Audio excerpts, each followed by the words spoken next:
18ನೇ ಶತಮಾನದಲ್ಲಿ ಸನಾತನ ಸಂಸ್ಕೃತಿ ಸಂಕಷ್ಟಕ್ಕೆ ಸಿಲುಕಿದ ಕಾಲಘಟ್ಟ.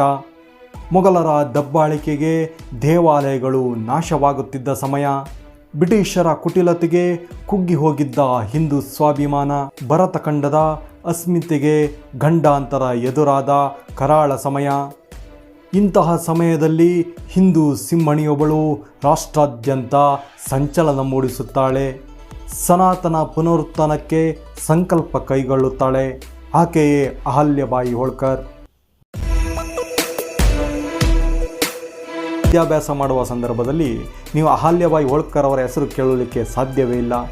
ಬರೀ ಮೊಘಲರು ಬಂದರು, ಭಾರತದ ಮೇಲೆ ದಾಳಿ ಮಾಡಿದ್ರು, ದೇವಾಲಯವನ್ನು ನಾಶ ಮಾಡಿದ್ರು. ಬ್ರಿಟಿಷರು ಬಂದರು, ಭಾರತದ ಮೇಲೆ ದಾಳಿ ಮಾಡಿದ್ರು. ಇಂತಹ ಅನೇಕ ಸೋಲಿನ ಇತಿಹಾಸಗಳನ್ನೇ ನಾವು ತಿಳಿದುಕೊಂಡು ಬಂದಿರ್ತೀವಿ.